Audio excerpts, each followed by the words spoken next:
तो देखिए, आदिकाल को जब भी हम किसी सेक्शन को पढ़ेंगे तो ये बात हमें जानना जरूरी है उस सेक्शन में हमें पढ़ना क्या क्या है। इससे ये बात पता लग जाती है कि उस सेक्शन का दायरा कितना है, और जब दायरा पता होता है तो पढ़ने में चीजें ठीक भी लगती है। सबसे पहले हम इसमें बात करेंगे काल विभाजन की। मैं कई बार थोड़ा शॉर्ट में लिखता हूँ इसलिए क्योंकि थोड़ा सा समय बच जाए, महत्वपूर्ण चीजों के लिए समय मिल जाए। तो आप लिखते चलेंगे। आप यहाँ से एक फ्रेश कॉपी आप लेंगे, अगर आपको सुबह की बैच कंटिन्यू करनी है आप पूरी एक फ्रेश कॉपी लेंगे और उसमें आप आदिकाल ऊपर हेडिंग लगा करके पहले सिलेबस लिखेंगे, और जो मैं बोलते जा रहा हूँ उसको नोट करते चलेंगे। मैं भले शॉर्ट में लिख रहा हूँ, आप उसको पूरा लिखा कीजिए। काल विभाजन प्लस नामकरण। सबसे पहले बात हम करेंगे काल विभाजन और नामकरण की। दूसरे नंबर पर हम बात करेंगे पृष्ठभूमि की। काल विभाजन नामकरण का क्या मतलब होता है, यानी जिस काल को हिंदी में हम आदिकाल कहते हैं वो काल कहाँ से लेकर के कहाँ तक फैला हुआ है समय के रूप में, किस समय से शुरू है किस समय तक समाप्त है।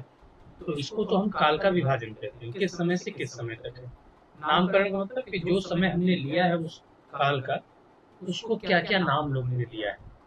अलग अलग विद्वान अलग अलग नाम देते रहे और वहां पे प्रश्न आते हैं। तो इसलिए काल विभाजन नामकरण उस काल कहाँ से कहाँ तक है और उसके क्या क्या नाम विद्वानों के द्वारा, साहित्य इतिहासकारों के द्वारा दिए गए हैं, उसकी बात इसमें करेंगे। दूसरे नंबर पर पृष्ठभूमि।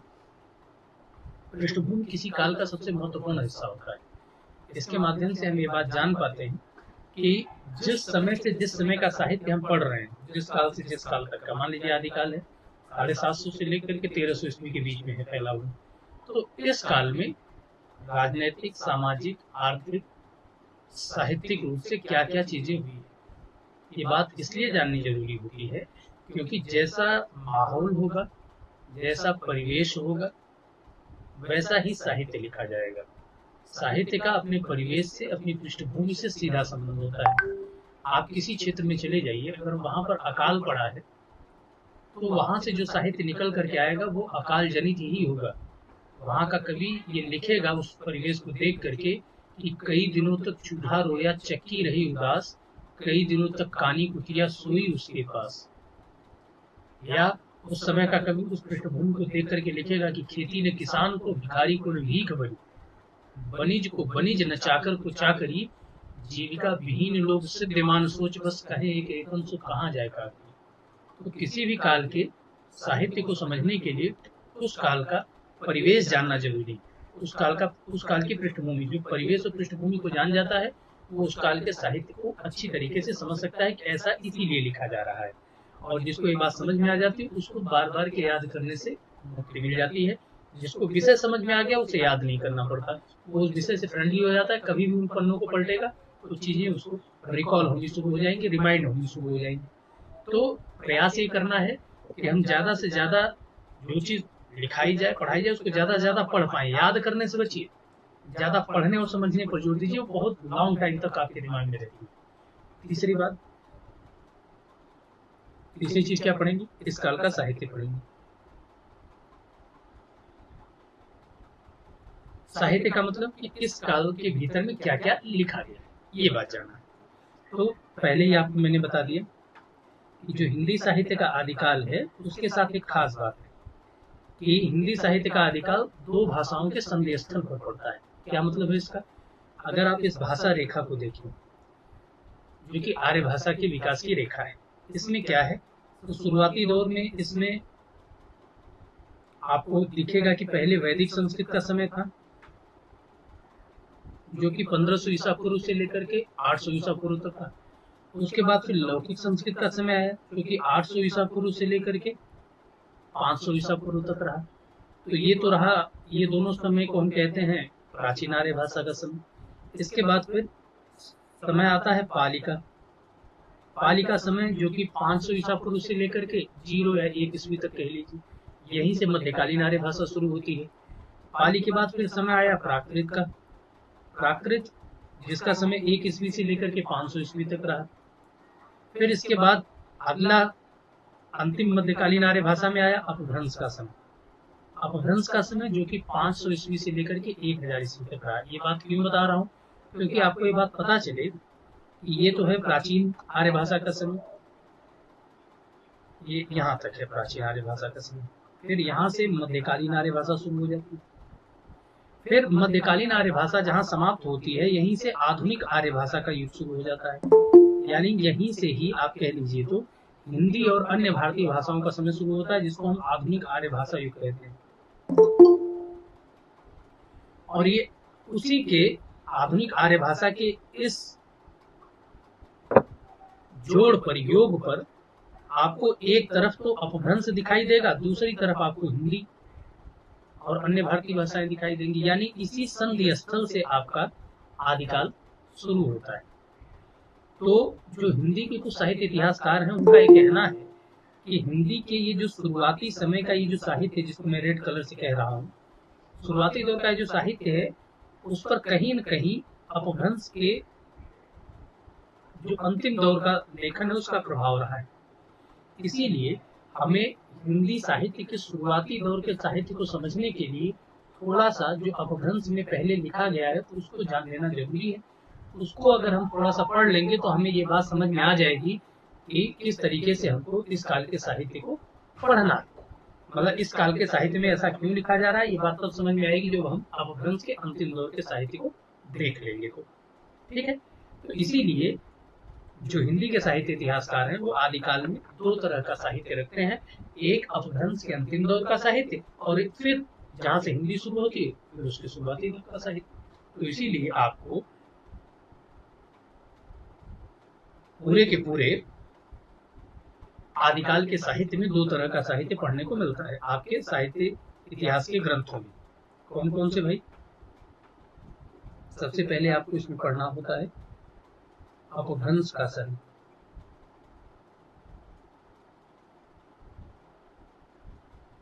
और फिर आप पढ़ते हैं आदिकालीन। आदिकालीन मतलब हिंदी के शुरुआती दौर का साहित्य, आदिकालीन साहित्य। अब इस अपभ्रंश के साहित्य में क्या क्या हम पढ़ते हैं? सबसे पहले कि अपभ्रंश साहित्य का पता कहाँ से चला है, यानी अपभ्रंश साहित्य के स्रोत। और यहाँ से हर बार परीक्षा में प्रश्न आते हैं कि कुवलयमाला किसका लिखा हुआ ग्रंथ है, तो बौद्धगान दोहा किसने लिखा है, हिंदी काव्यधारा किसका लिखा हुआ ग्रंथ है, ये कहाँ से आते हैं, ये रचनाएं कहाँ पे है। तो ये हिंदी साहित्य में अपभ्रंश साहित्य के स्रोत के तौर पर पढ़ाई जाने वाली रचना है, इसकी बात हम यहाँ पे कर लेंगे। फिर अपभ्रंश का साहित्य क्या है, और इस अपभ्रंश के साहित्य में हम दो चीजें पढ़ते हैं, एक इसका प्रबंध काव्य। प्रबंध काव्य का मतलब होता है कि अभी काम चलाने भर के लिए, बाकी बाद में तो महाकाव्य के लक्षण वगैरह सारी चीजें डिटेल से पढ़ेंगे। प्रबंध काव्य का मतलब एक ऐसा काव्य या एक ऐसी कविता जिसके केंद्र में कथा हो, मतलब किसी की कथा को, किसी की कहानी को आप कविता के तौर पर लिख दें तो उसे प्रबंध काव्य कहा जाएगा। जैसे राम कथा, राम जो रामायण कहते हैं, अयन मतलब चरित्र होता है, या राम चरित कहते हैं, राम के चरित्र को यानी राम की कथा को कविता में लिख दिया तो वो हो गया प्रबंध काव्य। कई बार जहाँ पर पूरी कथा होती है उसको महाकाव्य कहते हैं, जहाँ पर किसी के कथा का केवल एक अंश रखा जाता है उसको खंड काव्य कहते हैं। तो हम अपभ्रंश साहित्य में जो कथा काव्य लिखा गया है प्रबंध काव्य के रूप में उसमें पढ़ेंगे, उसको पढ़ेंगे। फिर दूसरे नंबर पर हम अपभ्रंश साहित्य के मुक्तक काव्य को पढ़ेंगे। मुक्तक हम कहते हैं प्राय ऐसी कविता जिसके केंद्र में कथा न हो, कोई विचार आदि। जैसे कबीर ने जो साखियां लिखी, आप देखिए उन साखियों में आपको कोई कथा नहीं दिखाई देगी, बल्कि आपको केवल और केवल उसमें महत्वपूर्ण अपने उपदेश दिखाई देंगे, सिद्धांत दिखाई देंगे, विचार दिखाई देंगे। इन्हीं को लेकर के एक दोहे छंद में लेखन कर दिया तो मुक्तक कहलाए। इसी मुक्तक काव्य को दोहा काव्य भी कहते हैं, ठीक है। तो अपभ्रंश साहित्य में क्या प्रबंध लिखा गया, क्या मुक्तक लिखा गया, इसकी हम बात करेंगे। इसके साथ साथ थोड़ी सी चर्चा हम अपभ्रंश के छंदों की कर लेंगे, बहुत जरा सी चर्चा, जिसमें कि अपभ्रंश के महत्वपूर्ण 3 छंद हैं, एक पधड़िया है, एक दोहा है और एक गेय पद छंद है, जिसको गीत काव्यात्मक छंद कहते हैं। तो यहाँ पर हम पधड़िया के साथ साथ थोड़ी सी अलिंदा की भी चर्चा कर लेंगे कि कैसा वो सममात्रिक है, मतलब सममात्रिक है और सममात्रिक है या विषम मात्रिक है, और उसकी परंपरा हिंदी में आगे कैसे रही है, तो हम उसकी बात कर लेंगे, थोड़ी सी चर्चा। तो ये हो गया अपभ्रंश के साहित्य वाला पार्ट कंप्लीट। अब हम आदिकालीन साहित्य को थोड़ा देखेंगे कि आदिकालीन साहित्य में क्या पढ़ना है। आदिकालीन साहित्य के कुल 3 हिस्से हैं। पहला हिस्सा जिसको हम कहते हैं धार्मिक साहित्य,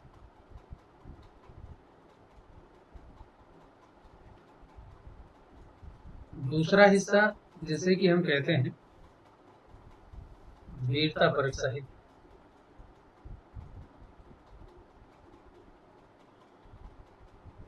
और तीसरा हिस्सा जिसे हम कहते हैं लौकिक साहित्य।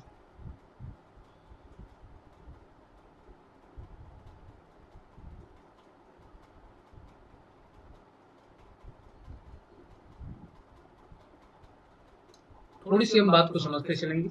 ये जो धार्मिक साहित्य है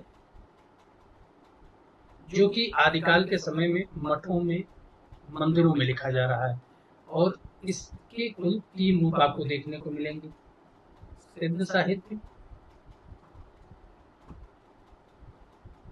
नाथ साहित्य और जैन साहित्य।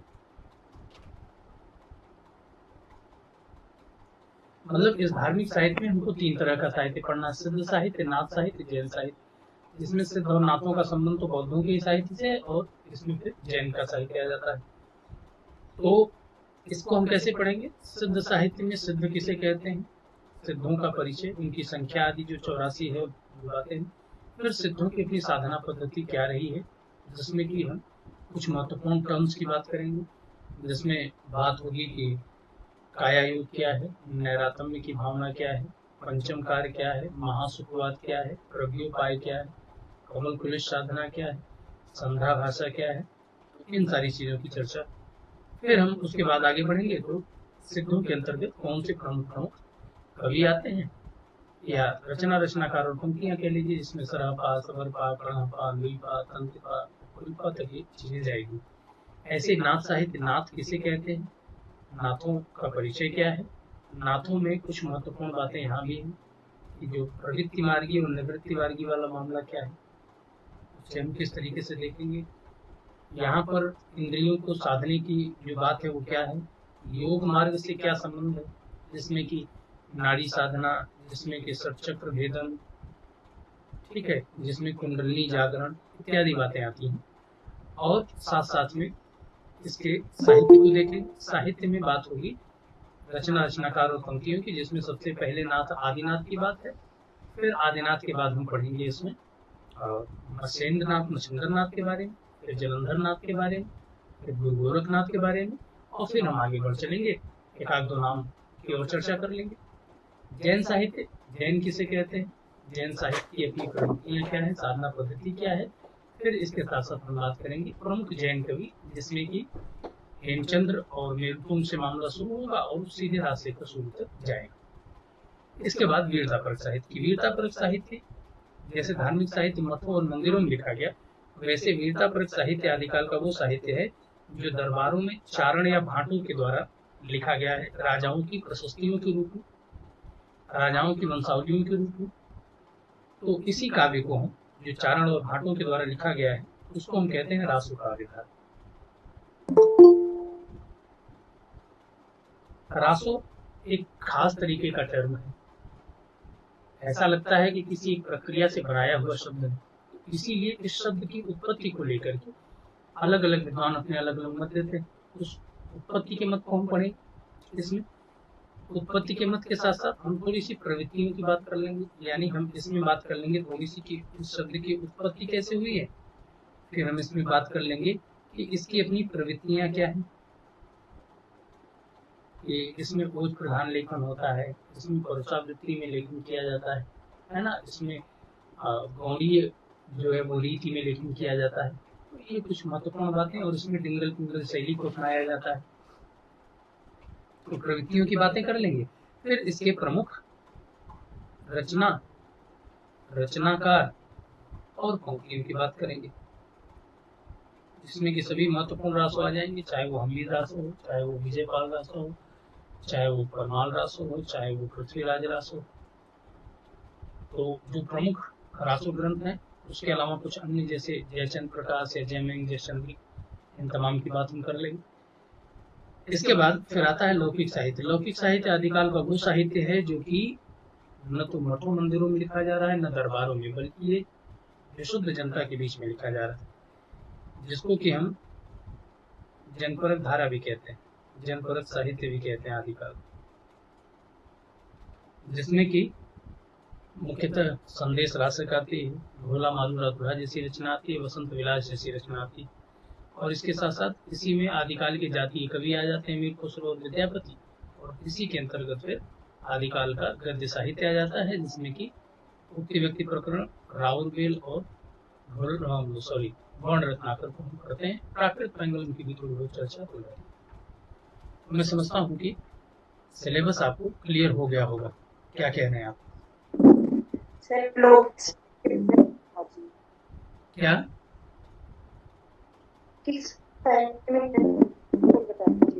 अच्छा, लौकिक साहित्य में क्या क्या आएगा? तो लौकिक साहित्य में तो जनपरक साहित्य आएगा, उसके साथ साथ इसमें आदिकाल के जातीय कवि आएंगे,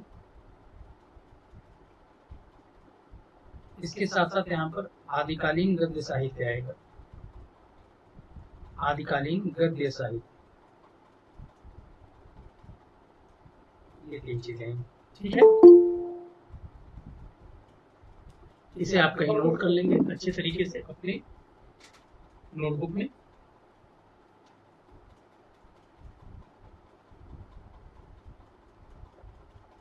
ठीक है, अब हम आगे बढ़े क्या? नोट कर लिया है आपने? हर एक चीज आपके कॉपी में नोट होनी चाहिए। देखिए, क्लास के बाद आपका साथी आपका नोट्स है, ठीक है, तो इसीलिए जो आपने लिखा है वही चीज आपके पूरे क्लास में क्या पढ़ाया गया था उसे रिमाइंड करने में, उसे रिकॉल करने में मदद करेगी। इसीलिए लिखने में किसी भी प्रकार की कोताही नहीं बरतना है। मान लीजिए मैं कुछ बातें लिखवा रहा हूँ, कुछ बातें मैं बता भी रहा हूँ, तो उसमें जो बात आपको ठीक लग जाए, काम की लगे, उसको वहीं पर नोट कर लें। एक चीज, कुछ नोट्स बनाने के भी अपने कायदे होते हैं, अगर आप उसे फॉलो करते हैं तो बड़े फायदे में रहते हैं। उससे आपका नोट्स हमेशा रिच होता चलता है। क्या करना है, जब भी किसी बड़े, ये काम की बात है, आगे आप उसको समझ चलेंगे, कभी भी हेडिंग लगा करके पॉइंट में अपनी बातें लिखनी है, क्योंकि आप एक कोचिंग में पढ़ रहे हैं, तो यहाँ पर आपको इस तरीके से पढ़ना है कितना ज्यादा आपका नोट्स एग्जाम ओरिएंटेड रहे, पढ़ करके आपको कितना जल्दी वो सारी महत्वपूर्ण बातें बता दे जिससे प्रश्न पूछे जाने वाले हैं। उनको पैराग्राफ के मॉडल में नहीं लिखना है, ये नहीं कि हर पॉइंट को आप आगे आगे पंक्ति में लाइन बजाने के लिए आप लिखते जाएंगे, तो उससे क्या होगा कि आपने एक पॉइंट को यहाँ खत्म किया, दूसरे पॉइंट को फिर यहीं से, तीसरे पॉइंट को वहीं से, उससे क्या होगा कि ये पूरा का पूरा नोट्स आपका एक पैराग्राफ मॉडल में बन जाएगा, जिससे किताब में लिखी जाती है। न तो किताब लोग पढ़ पाते हैं, फिर न तो नोट्स पढ़ पाते हैं, इसीलिए नोट्स को पॉइंट में आप लिखेंगे, एक चीज। दूसरी बात, जब भी किसी बड़े कवि या रचनाकार को या प्रवृत्तियों को आप खत्म समाप्त करेंगे, तो वहां पर आप कम से कम उसके सम्मान में 4 से 10 लाइनें छोड़ देंगे। बहुत होगा तो एक कॉपी सही, जो आपके एक बर्गर और पिज्जा की कीमत में आ जाएगी, लेकिन उसका लाभ बड़ा है। लाभ यह है कि कल को मान लीजिए आपको कोई एक नई बात मिल गई उसी टॉपिक से रिलेटेड, अब आपने पता चला कि यहीं पर सराहबा को समाप्त किया और नीचे ही लाइन से आपने समर पर लिख दिया, आपके पास कोई लाइन बची नहीं सराहबा के बारे में। कल आपको भी पढ़ते हुए, भाई इतना विस्तृत विषय है, किसी की क्या मजाल है कि वो उसको इतने कम दिनों में पूरे सेक्शंस पढ़ा दे, लेकिन चूंकि हमको परीक्षा के हिसाब से पढ़ना है, हमारे अपने कुछ बंधे बंधाए मानक है, उस हिसाब से हमको विषय को पढ़ना है। तो कल को जब मान लीजिए आप किसी और परीक्षा की तैयारी कर रहे हैं, या मान लीजिए आप सिलेक्शन होने के बाद आपको अपने नोट्स, आपका नोट्स आपको कारगर लगता है कि नहीं ये रखना बहुत अच्छा है, हमारे लिए आगे भी बड़ा काम आएगा, कहीं आप इंटरव्यू देने जा रहे हैं, कुछ आप पढ़ ही रहे हैं, आपको कोई नई बात मिली, अब आपको नोट करना है, कहाँ नोट करेंगे? अब आपने तो एकदम एक लाइन भी नहीं छोड़। इसलिए ये ध्यान रखना है कि नोट्स आपका जितना स्पेसियस होगा उतनी ही पढ़ते समय मानसिक शांति रहती है, और आपको कोई बात मिलती है आप वहां नोट कर लेते हैं। तो जब भी एक रचनाकार समाप्त हो तो 4 से 10 लाइनें जरूर छोड़ दिया करें, आपको कुछ भी मिल सकता है, कोई सेक्शन समाप्त हो, जैसे आदिकाल खत्म हो गया तो एक पेज छोड़ दीजिए, एक पूरा ही मतलब एक या दो पेज छोड़ दीजिए, एक अगला पन्ना लीजिए, वहां से भक्ति काल शुरू कीजिए। ऐसे में क्या होगा, कुछ जो बातें आदिकाल के बारे में मिलेंगी, पंक्तियां मिलेंगी, अन्य कोई डेटा मिलेगा तो आप वहां नोट कर लेंगे और साथ साथ में आपकी बात होती चलेगी। ठीक है। और जितना मैं आपको होमवर्क दिया उसको एट ए टाइम आप कर लिया करें। जैसे उन्होंने एक बात कही अभी, क्या नाम है आपका अभी जो विद्यार्थी, ध्यान से दूसरा जो कह रहे थे कि सर पीडीएफ को भी नोट करवा दिया करें, विनय जी का ये जो कहना था, मैं उसमें एक सुझाव दे देता हूँ। आप ऐसा क्यों न कर लिया करें कि आपको पीडीएफ दे दिया मैंने, तो आप उस पीडीएफ के हिसाब से उसमें पेज छोड़ करके आप उसको नोट कर लें। पीडीएफ तो मैंने आपको प्रोवाइड करा ही दिया। नहीं सर, उसमें नंबर डाल दें। मेरा कहने से मतलब उसमें कंफ्यूजन, क्योंकि मैंने नोट किया है कि नोट की सर आपकी, है ना, तो उसमें आप नंबर डाल दिए कि हम पे नंबर 1। और सर तुरंत मैं जा नहीं पाऊंगा सर, क्योंकि यहाँ पर सर जो मैं दूर जाता हूँ सर इकट्ठा पीडीएफ सर, क्योंकि यहाँ पर सर पैसे ज्यादा लेता है, दूर में वो थोड़ा सा हमारा थोड़ा सा वो इकोनॉमिकल पड़ जाएगा सर, तो मैं इकट्ठे सर कराऊंगा। मतलब समझ रहे हैं मेरी बात? कोई बात नहीं विनय जी, मैं जो सुझाव दे रहा था समझिए आप उसको। मैं ये कह रहा था कि आप नोट, आप पीडीएफ को वैसे तो रख ही सकते हैं अपने पास। हाँ, आप उसको अपने साथ तो आप रख ही सकते हैं, ठीक है, आप उसको अपने पास तो आप रख ही सकते हैं, लेकिन साथ साथ में ये भी कर सकते हैं कि उतने पेज छोड़ करके आप उसको धीरे धीरे आप नोट कर डालिए अपनी कॉपी में। ये भी बहुत अच्छी बात है कि आपके पास एक मेन फॉर्म में भी है और आप नोट करेंगे तो एक बार और वो डेटा आपके दिमाग में चला जाएगा। सर मैं नोट ही कर रहा हूँ सर। हाँ, फिर ठीक है, तो बहुत अच्छा। तो सर मैं ये कह रहा हूँ उसमें पीडीएफ नंबर डाल दीजिए, पीडीएफ नंबर 1 आप बिल्कुल बोलिए, पीडीएफ नंबर 1 पे क्योंकि अभी बहुत से होंगे ना सर। आपने कह दिया वो पड़ जाएगा, ठीक, परेशान करना हो। चलिए तो शुरू करते हैं हम सबसे पहले टॉपिक को आदिकाल के, और वो है आदिकाल में आपका काल विभाजन और नामकरण। ठीक है, शुरू किया जाए यहीं से। चलिए लिखें लाएंगे काल विभाजन एवं नामकरण।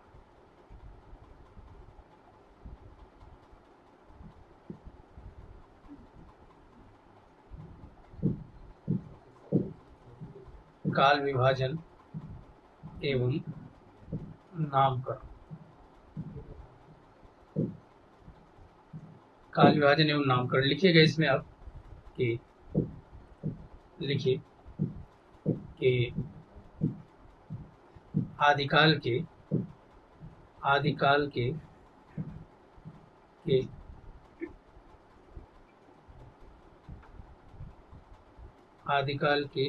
काल विभाजन, आदिकाल के काल विभाजन एवं नामकरण लिखिए। चलिए, आदिकाल के काल विभाजन एवं नामकरण के संबंध में साहित्य इतिहासकारों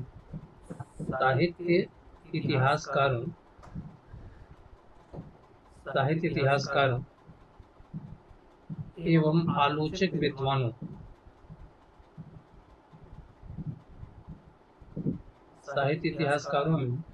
आलोचक विद्वानों में मत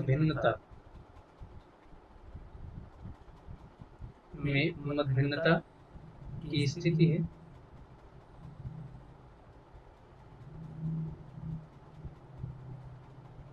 जिसे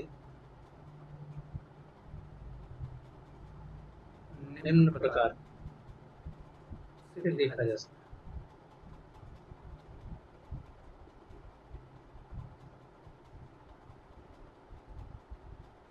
क्या मतलब है कि जो आदिकाल का काल विभाजन एवं नामकरण है, यानी आदिकाल कहाँ से लेकर के कहाँ तक फैला है और उसके क्या क्या नाम हो सकते हैं, इसको लेकर के अलग अलग साहित्य इतिहासकार या अलग अलग आलोचक विद्वान अलग अलग नाम देता है, अलग अलग नाम रखता है और अलग अलग समय मानता है। उसी चीज को हमने लिखा कि यहाँ पर आदिकाल के काल विभाजन एवं नामकरण के संबंध में साहित्य इतिहासकारों और आलोचक विद्वानों में मत भिन्नता की स्थिति, मतलब अलग अलग मत हैं उनके, क्या क्या मत, तो उसको दो तरीका है, या तो हम उसको एक एक को लिखें,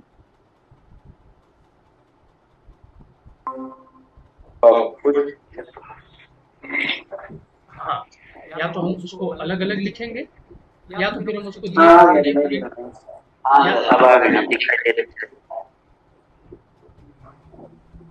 आप दिखाई नहीं दे रहे थे। नहीं, मैं तो दिख ही रहा हूँ, विजिबल हूँ। खैर कोई बात नहीं, नेटवर्क दिक्कत नहीं हो, यहाँ आ गई।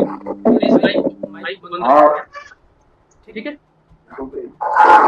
तो यहाँ पर ये लिखा गया था कि आदिकाल के काल विभाजन एवं नामकरण के संबंध में सभी साहित्य इतिहासकारों के द्वारा या पुस्तक विद्वानों के द्वारा अलग अलग प्रकार के मत दिए गए। वो अलग अलग मत कौन से हैं या इनके द्वारा कौन कौन से अलग अलग नाम दिए गए, उसी को पढ़ेंगे। तो या तो आप उसको नोट कर लीजिए, सर नीचे कर दीजिए, अच्छा नोट कर लीजिए कि आदिकाल के काल विभाजन नामकरण के संबंध में साहित्य इतिहासकारों एवं आलोचक विद्वानों में मतभिन्नता की स्थिति, मतलब अलग अलग उन्होंने नाम दिए, अलग अलग समय माने, जिसे निम्न प्रकार देखा जा सकता है। इसी नीचे लिख दीजिएगा कि संपूर्ण काल विभाजन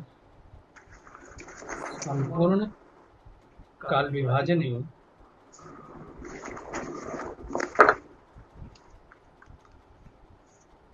नामकरण को दिए गए पीडीएफ नोट्स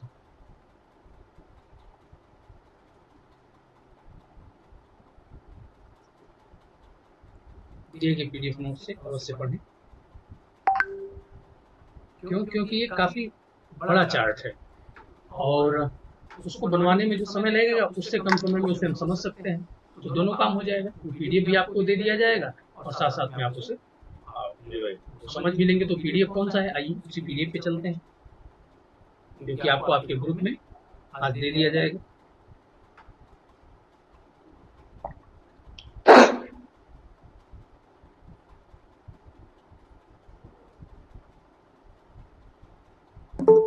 आपके स्क्रीन पर चीजें दिखाई दे रही हैं? जी सर दिखाई दे रहा है। जी सर, ये तो सर आप पहले मैसेज किए थे सर। तो ये आदिकाल का कोई काल विभाजन नामकरण थोड़ी बदल सकता है कि वो बदल जाएगा। और ये नेट के बच्चों के लिए बनाया गया है, जिसमें सारे नाम हैं जो आदिकाल के, वो सभी आ गए। तो देखिए समझते चलता है। इस पीडीएफ नोट्स में क्या दिया हुआ है आप देख रहे हैं, 3 कॉलम बने हुए हैं, जिसमें एक कॉलम में लिखा है साहित्य इतिहास का, दूसरे में लिखा है आदिकाल का नामकरण और तीसरे कॉलम में लिखा है आदिकाल की समसीमा। यानी आदिकाल के काल विभाजन एवं नामकरण में अलग अलग विद्वान क्या समय देता है और क्या क्या नाम देता है, वो सारी बात आपको यहाँ पर नोट डाउन मिलेगी। इसका पीडीएफ आपको आपके ग्रुप में दे दिया जाएगा, ठीक है। अब बात करते हैं, शुरू करते हैं सबसे पहले जॉर्ज ग्रियर्सन से। ध्यान रखना है यहाँ पर काल विभाजन नामकरण में कि हम अलग अलग साहित्य इतिहासकार उन्होंने क्या समय दिया है, क्या वो नाम आज मानने की क्या स्थिति है, क्यों नहीं माना जाना चाहिए और कौन सा सर्वमान्य नाम है, इन सारी चीजों की चर्चा हम इस सेशन में करेंगे, ठीक है। देखिए पहला नाम आपको दिख रहा है जॉर्ज ग्रियर्सन का। सर थोड़ा सा काम करिए आपको सर, जो आपने नोट किया था बोर्ड में प्लीज एक बार देख लें, मैं उसकी स्क्रीनशॉट ले लेता हूं, ले नहीं पाया सर। अच्छा ठीक है, चलिए कोई बात नहीं, उसे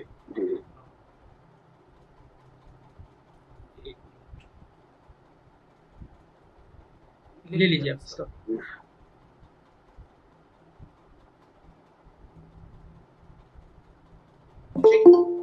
चलिए ओके सर, थैंक यू। आइए अब हम चलते हैं इस आपके पीडीएफ में। देखिए हिंदी साहित्य में काल विभाजन और नामकरण की प्रक्रिया तो सबसे पहले शुरू करने वाले साहित्य इतिहासकार का नाम है जॉर्ज ग्रियर्सन। यानी ग्रियर्सन ने पहली बार अपने साहित्य इतिहास ग्रंथ, जिसका नाम है the modern vernacular literature of Hindustan, जिसको कि उन्होंने 1888 ईस्वी में लिखा है, उस ग्रंथ में उन्होंने पहली बार काल विभाजन और नामकरण किया। इसका अर्थ यह है कि उनसे पहले के जो साहित्य इतिहास ग्रंथ थे जिसमें गारता दत्तासी का नाम आता है, जिसमें मौलवी करीमुद्दीन का नाम आता है, जिसमें महेश दत्त शुक्ल का नाम आता है, जिसमें शिव सिंह सेंगर का नाम आता है। इनमें से किसी ने भी हिंदी साहित्य को कालखंडों में नहीं बांटा और ना ही उसका नामकरण किया। केवल और केवल एक कोश ग्रंथ के आधार पर पूरे के पूरे रचनाकारों का विवरण दे दिया। उन ग्रंथों में मूल्यांकन और विश्लेषण की भी प्रवृत्ति नहीं दिखती, जबकि ग्रियर्सन के ग्रंथ में युगीन प्रवृत्तियों के आधार पर साहित्य का मूल्यांकन विश्लेषण भी किया गया है। इसीलिए कहा जाता है कि ग्रियर्सन द्वारा लिखित the modern vernacular literature of Hindustan नामक ग्रंथ हिंदी साहित्य का पहला वास्तविक साहित्य इतिहास ग्रंथ। मैं पहला नहीं कह रहा हूँ, पहला वास्तविक कह रहा हूँ।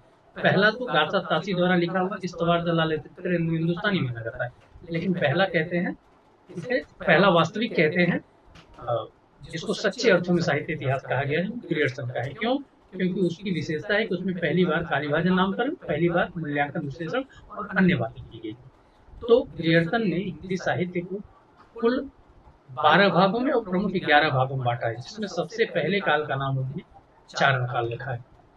ठीक है, तो चारण काल नाम ग्रियर्सन ने दिया पहले काल का, और पहले काल को ही हम हिंदी साहित्य में आदिकाल कहते हैं। तो दोनों बातें मैच कर जाती हैं कि ग्रियर्सन ने हिंदी साहित्य के पहले काल यानी आदिकाल को नाम दिया है चारण काल का, चारण काल का नाम दिया। और चारण काल नाम देते हुए उसकी समय सीमा क्या मानी? 700 से 1300 ईस्वी, यानी 700 से शुरू है, 1300 ईस्वी के समय, यानी आदिकाल को 700 ईस्वी से शुरू मानते हैं, या सही मायने में कहें तो हिंदी साहित्य की शुरुआत को 700 ईस्वी से मानते हैं और आदिकाल का अंतिम समय 1300। अब यहाँ से प्रश्न आता है कि ग्रियर्सन ने आदिकाल को क्या नाम दिया? चारण काल नाम दिया। पहले प्रश्न सुन लीजिए। दूसरा प्रश्न आएगा, ग्रियर्सन ने आदिकाल की समय सीमा क्या मानी है? 700 से 1300 ईस्वी मानी है। तीसरा प्रश्न, ग्रियर्सन ने हिंदी साहित्य का आरंभ कहाँ से माना है? 700, 800, 850 या इनमें से कोई नहीं, तो 700 ईस्वी। कई बार ये प्रश्न आता है कि ग्रियर्सन ने हिंदी साहित्य का आरंभ किस शताब्दी से माना है? 6वीं, 7वीं, 8वीं या 9वीं, या 5वीं, 6वीं, 7वीं, 8वीं, ऐसा बना देंगे। तो एक बात ध्यान रखना है कि शताब्दी वाले मामले में और जो संवत वाला मामला है, मैं यहाँ पर एक जो नीचे वाला बॉक्स है मैं इसमें लिख दे रहा हूँ, थोड़ा सा ध्यान रखेंगे कि हमेशा जो शताब्दी होती है वो मूल समय से प्लस में चलती है। क्यों कह रहा हूँ ऐसा? क्योंकि अगर आप पहली शताब्दी को देखेंगे तो ये 0 से लेकर के 99 ईस्वी तक को पहली शताब्दी कहा जाता है। ये 0 क्यों लिख रहा हूँ? क्योंकि 0 भी एक वर्ष रहा है। अगर आप देखेंगे तो जो ईसा पूर्व वाला मामला है, मान लीजिए 1000 ईसा पूर्व से चलता हुआ समय आ रहा है, तो जब ईसा का समय आएगा तो जैसे ही आ जाएगा कि 1 ईसा पूर्व के बाद 0 ईस्वी, फिर 0 ईस्वी के बाद तब 1 ईस्वी आएगा। पहले अगर 1 ईसा पूर्व आ जाएगा, 1 ईसा पूर्व आया तो उसके बाद तुरंत ही तो 1 ईस्वी नहीं आ जाएगा, 0 ईस्वी आएगी, फिर 0 के बाद तब 1 ईस्वी आएगी। तो जो ये 1 0 है, ये भी एक वर्ष रहा है। 0 से 99 तक पूरा 100 वर्ष हुआ, तो 100 वर्ष हुआ तो इसको हम 1 शताब्दी कह दें। अब इसके बाद अगला क्या होगा? तो ये 100 से 199 चलेगा, इसको कहते हैं, इसको समझ लीजिए। कई बार बच्चे बहुत कंफ्यूज हो जाते हैं इसमें, दूसरी शताब्दी। ऐसे ही फिर ये 200 से 299, ये तीसरी शताब्दी। ऐसे ही 300 से 399, तो ये चौथी शताब्दी। देखिए यहाँ पर ये 3 है तो ये 4 चल रहा है, ये 2 है तो ये +1 चल रहा है कि नहीं बताइए? +1 हो रहा है कि नहीं? 2 है, 1 है तो 2 चल रहा है, 2 है तो ये 3 चल रहा है, 3 है तो 4 चल रहा है। ऐसे ही जब ये 700 से 799 आ जाएगा तो 8वीं नहीं हो जाएगा? बताएं आप। जी सर, 8वीं शताब्दी। 8वीं हो जाएगा, 1 प्लस में। ध्यान रखिए, और ये एग्जाम को बनाने वाले जो एग्जामिनर होते हैं वो ये बात जानते हैं कि विद्यार्थी यहाँ गलत कर देगा, तो 7वीं को 700 को 7वीं शताब्दी समझेगा, लेकिन गलत हो जाएगी बात। तो हिंदी साहित्य का आरंभ 8वीं शताब्दी से माना है। ठीक है, एक बात तो ये। दूसरी बात, यहाँ पर जो संवत और ईस्वी वाला मामला है, थोड़ा उसको समझा देता हूँ, क्योंकि नई क्लास है तो इसमें बता देना जरूरी है कि ईस्वी में अगर आप 57 वर्ष को जोड़ते हैं तो ये संवत में बदल जाता है। अभी शुक्ल जी का आएगा तो देखेंगे संवत में, तो वहां पर ये बात काम आएगी कि ईस्वी में अगर आप 57 वर्ष जोड़ देते हैं तो ये ईस्वी बदल जाती है संवत में। संवत जो कि विक्रमी संवत कहलाता है। और इसी तर्ज पर अगर आप संवत में से दिए गए संवत में से 57 वर्ष अगर आप घटा देते, अगर संवत दिया है 57 वर्ष घटा दीजिए तो ये ईस्वी में बदल जाएगा। ऐसा इसलिए होता है क्योंकि माना जाता है कि जो संवत है वो विक्रमादित्य के आधार पर विक्रमी संवत बना है, और जो ईस्वी है वो ईसा मसीह के आधार पर, ईसा मसीह के जन्म के आधार पर बनी हुई है। तो माना यह जाता है कि जो ईसा मसीह हैं वो विक्रमादित्य से 57 वर्ष छोटे थे, इसीलिए ईसा मसीह के जन्म में 57 वर्ष जोड़ने पर संवत प्राप्त होता है, और विक्रमादित्य बड़े हैं तो 57 वर्ष घटाएंगे तो ईस्वी प्राप्त होगा। ये कारण है इसका। अब मान लीजिए आपको इसमें एक प्रैक्टिस करवा दूं, अगर कोई कह दे कि इसको 100 ईस्वी दिया है, तो ईस्वी दिया है यानी संवत में बदला जा सकता है, तो संवत में कैसे, इसमें 57 साल जोड़ दीजिए भाई, तो ये 157 हो गया, तो ये संवत हो गया। कोई आपसे कह दे कि भाई 100 संवत है, इसको ईस्वी में बदलिए, तो संवत दिया यानी ईस्वी हम बना सकते हैं इसमें, तो इसमें 57 साल घटा दीजिए तो ये 43 ईस्वी हो जाएगा।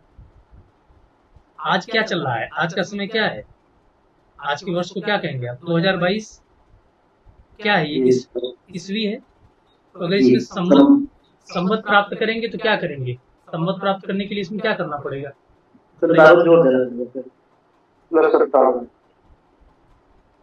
इसमें 57 साल जोड़ देना पड़ेगा। ऊपर आपने लिखा है ये 57 जोड़ दीजिए, तो इसमें प्लस कीजिए 57, तो ये हो गया 9। आज आप 2079 विक्रमी संवत में आज आप चल रहे हैं। हालांकि संवत यहाँ पर कई अलग अलग राजाओं के द्वारा भी शुरू किए गए हैं। शक संवत भी यहाँ पर रहा है, तो शकों के द्वारा हूण संवत भी यहाँ पर रहा है, हूणों के द्वारा शुरू किया गया। राजा विक्रमादित्य के द्वारा जो शुरू किया गया वर्ष, तो उसी को हम विक्रमी संवत कहते हैं। ठीक, तो ये एक कॉन्सेप्ट, इसको कहीं नोट कर लीजिएगा, ये आपके काम आएगी चीज। ठीक है, तो अब हम थोड़ा ऊपर चलते हैं, बात करते हैं। देखिएगा, तो ये तो सारी बात क्लियर होगी। ग्रेडसन ने नाम दिया चारण काल, समय माना 700 से 1300 ईस्वी। अब ये प्रश्न उठता है कि क्या इस काल को चारण काल कहना चाहिए, तो उत्तर है नहीं, क्योंकि चारण का मतलब होता है दरबारों में रहने वाले जो राजाओं की प्रशस्ति करने वाले भाट थे। हालांकि चारण से भाट शब्द ज्यादा बड़ा शब्द है, भाट स्थानीय लोगों को कहा करते, चारण कहीं बाहर से आकर के दरबारों में रहने वाले कहलाते थे। भाट वहीं के स्थानीय लोग हुआ करते थे, एक अंतर हुआ करता था। चारणों को बंदीजन भी कहा जाता है, आप रीतिकाल में पढ़ेंगे, कभी मिलेंगे बेनी बंदीजन, तो बंदीजन चारणों का ही एक पर्यायवाची। तो चारण मतलब मोटा मोटा जो दरबारों में रह करके राजाओं की प्रशस्तियां और वंशावलियां लिखते हैं। अब अगर आप ये नाम रखते हैं चारण काल, तो एक बड़ी दिक्कत ये खड़ी हो जाएगी इसके साथ कि इससे ये पता लगने लग जाएगा कि आदिकाल में ज्यादातर जो साहित्य लिखा गया है वो दरबारों में ही लिखा गया है और राजाओं की प्रशंसा से संबंधित ही। जबकि आपने अभी देखा ही सिलेबस में कि आदिकाल में धार्मिक साहित्य भी है, आदिकाल में लौकिक साहित्य भी है। तो अगर नाम केवल वीरता परक आधार पर दिया जाएगा तो अन्य दो साहित्य उसकी सीमा से बाहर हो जाएंगे। इसीलिए इस काल को चारण काल नाम देना एक एकांगी नाम हो जाएगा, केवल एक पक्षीय नाम हो जाएगा। इसीलिए इस नाम का आज महत्व नहीं है। लेकिन ग्रियर्सन ने पहले सबसे दिया है ये नाम, तो हो जाए प्रश्न अगर आ जाए कि आदिकाल को सबसे पहला नाम किसके द्वारा दिया गया है, सबसे पहला नाम कौन सा है आदिकाल का, चारण काल नाम, जो आज नहीं माना था। मिश्र बंधुओं ने मिश्र बंधु विनोद लिखा, 1913 में उसके 3 खंड आए, चौथा खंड 1934 में आया। और उन्होंने इस काल का नाम, क्योंकि ग्रियर्सन ने शुरू कर ही दिया था काल विभाजन नाम पर, उन्होंने इस काल का नाम दिया प्रारंभिक काल। प्रारंभिक काल नाम उन्होंने दिया, और प्रारंभिक काल नाम देते हुए इसके उन्होंने 2 हिस्से बांटे, जो आपको काल विभाजन नामकरण जब मैं पढ़ाऊंगा साहित्य इतिहास लेखन में, तो वहां पर पढ़ाई जाएगी। 2 हिस्से बांटे, एक पूर्वारंभिक और एक उत्तरारंभिक। इसको लिखने की कोई बड़ी आवश्यकता नहीं, क्योंकि आपको काल विभाजन नामकरण का पूरा नोट्स ही दिया जाता है, उसमें सारी चीजें बनी हुई है, बस समझना है यहाँ पर। मिश्र बंधु ने प्रारंभिक काल नाम दिया। प्रारंभिक काल को भी 2 भागों में बांटा, एक पूर्वारंभिक और एक उत्तरारंभिक। पूर्वारंभिक का समय उन्होंने 700 से 1343 ईस्वी माना,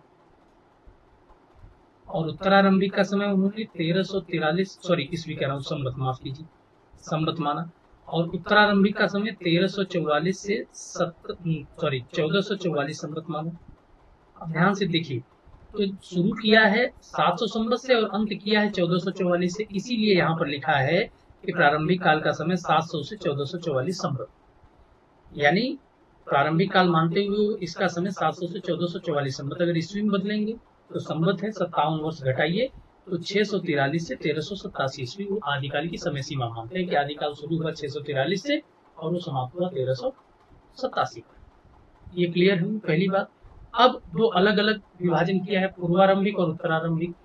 आपसे बहुत कम चांस है कि आपसे ये पूछा जाए कि पूर्वारंभिक का समय क्या है, उत्तरारंभिक का समय क्या है। बहुत संभावना यह है कि वो आपसे वृषबंधुओं के काल सीमा को ही पूछ लें कि कब से कब तक माना है, उसी को याद रखिए। नहीं तो अगर ज्यादा थोड़ा डिटेल से जानकारी रखनी है तो आप 700 से 1343 पूर्वारंभिक को, इसमें से 57 घटा देंगे तो इसमें बदल जाएगी, और वही मतलब फिर हो जाएगा ये 643 से 643 ईस्वी से और आपका 1386, और यहाँ 1387 से ये सॉरी माफ कीजिए 1200 643 से 1286 पूर्वारंभिक ईस्वी में, और ये 1287 से 1387। इतना कुछ झंझट में नहीं जाना है, ठीक है। लेकिन अब जानते भी रहना है, ऐसा नहीं कि ऐसा न लगे कि हम जान ही नहीं रहे। तो ये जान सकते हैं आप, एक्स्ट्रा याद रख सकते हैं, लेकिन तब जब पहले सामान्य चीजें याद हो जाए। तो वृषबंधुओं ने इस काल को प्रारंभिक काल नाम दिया। समय माना 700 से 1444 संवत, यानी 643 से 1387 ईस्वी। दो भागों में बांटा, पूर्वारंभिक और उत्तरारंभिक। सारी बात क्लियर है। क्या इस काल को प्रारंभिक काल कहा जाए? तो इसका उत्तर है कि कह सकते हैं तब जब इसके लिए कोई अन्य नाम उपलब्ध ना हो, क्योंकि प्रारंभिक काल, आरंभिक काल, ये सभी नाम साधारण प्रकार के नाम है। ये अन्य नाम जब अन्य कोई विकल्प ना उपलब्ध हो तब इसको माना जा सकता है। ये केवल इतनी सूचना देता है कि ये आरंभ हो रहा है। आरंभ द्योतक इसको कहते हैं, आरंभ द्योतक नाम, आरंभ हो रहा है। तो ये नाम तो फिर आप इतिहास में भी रख सकते हैं, ये नाम तो आप जो है राजनीति शास्त्र में रख सकते हैं, समाज शास्त्र में रख सकते हैं, शिक्षा शास्त्र में। सबका कहीं न कहीं से शुरू, सबकी शुरुआत कहीं न कहीं से हुई है। ऐसे में ये बहुत ही साधारण सा नाम, सामान्यकृत नाम है जो किसी काल पर भी लागू हो सकता है। जब हमारे पास कोई साहित्यिक नाम नहीं होगा, जब कोई विकल्प नहीं होगा, तब हम विचार करेंगे। जब हमारे पास विकल्प है तो पर चलते हैं। अगला नाम देखते हैं, आचार्य रामचंद्र शुक्ल का दिखाई दे रहा है। आचार्य रामचंद्र शुक्ल, देखिए आचार्य रामचंद्र शुक्ल ने इस काल को वीर गाथा काल नाम दिया है, और इसके बारे में बड़ी डिटेल चर्चा हम आगे करेंगे। केवल इतना ही नहीं है काल विभाजन नामकरण, कुछ और भी बातें हैं कि शुक्ल जी ने 12 रचनाओं के नाम पर दिया है, शुक्ल जी के ये स्टेटमेंट है, तो वहां पर तो बात होगी इसके बारे में। कुछ थोड़ी बात यहाँ पर, एक तो इस काल का नाम वीर गाथा काल दिया, और इसका समय क्या माना है 1050 से 1375 संवत, यानी 993 ईस्वी 1318 ईस्वी। वो परीक्षा में आता है और कंफ्यूज करते हैं बच्चों को। कैसे कंफ्यूज करते हैं? और दे देंगे कि शुक्ल जी ने वीर गाथा काल का समय माना 1050 से 1375 ईस्वी, 993 से 1378 संवत, 1318 संवत, या फिर इसी को बदल देंगे तो 1050 से 1375 संवत, या इनमें से कोई नहीं, कोई संवत वाला ऐसे ही हो जाएगा। वो इसलिए देते हैं क्योंकि बच्चा ईस्वी और संवत में कंफ्यूज करता रहता है, तो कोई इनको एक गलत उत्तर आउट कर देगा। बहुत संभावना इस बात की होती है कि 60 से 65% बच्चे गलत लगा करके आते हैं, ईस्वी संवत में कंफ्यूज कर जाते हैं। आपको मैंने वो क्लियर करा ही दिया। तो दो बातें यहाँ पे, शुक्ल जी ने तो एक तो नाम दिया वीर गाथा काल, और इसका समय माना 1050 से 1375 संवत, यानी 993 से 1318 ईस्वी। एक बात। दूसरी बात यहाँ से निकलती है कि शुक्ल जी ने हिंदी साहित्य का आरंभ 1050 संवत से 993 ईस्वी से, या फिर 10वीं शताब्दी से माना है। 993 यानी 10वीं शताब्दी से माना। दूसरी बात होगी। तीसरी बात कि क्या इस काल का नाम वीर गाथा काल देना उचित है?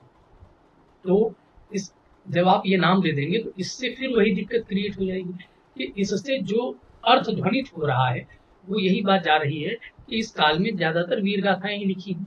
शुक्ल जी ने जब ये नाम दिया था तब उनके समय तक बहुत कम रचनाएं प्राप्त हुई थी आदिकाल की।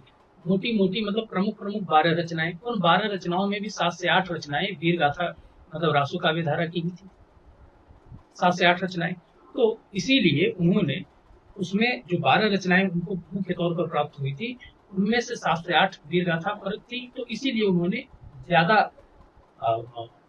वीर गाथा परक रचनाएं मिलने के कारण उसी आधार पर नाम वीर गाथा काल दे दिया। लेकिन आज आदिकाल की बहुत सारी रचनाएं प्राप्त हो गई हैं, जिसमें कि धार्मिक साहित्य भी है, लौकिक साहित्य भी है, वीरतापरक साहित्य भी है। तो ऐसे में हमको एक ऐसा नाम देना होगा जिसमें तीनों धाराओं की रचनाएं समाहित हो जाए। वीर गाथा कहने से केवल एक ही रचना सही ढंग से एक ही धारा की रचना आ पाएगी, इसीलिए ये नाम भी चारण काल जैसा ही एकांगी या एक पक्षीय नाम है। हालांकि इस नाम की वकालत रामस्वरूप चतुर्वेदी ने अलग तरीके से की है। उनका यह कहना है कि वीर और गाथा ये दो अलग अलग शब्द हैं। वीर कहने से तो रासो काव्य धारा आ जाती है, गाथा कहने से चरित्र प्रधान सभी काव्य आ जाते हैं। इतनी मतलब कितना सूक्ष्म और कितना सटीक विश्लेषण है उनका। तो वो ये कहते हैं कि शुक्ल जी कोई भी काम बहुत साधारण तरीके से नहीं करते, उनके नाम में भी एक विशिष्टता है, ये सोचने वाले पर डिपेंड करता है।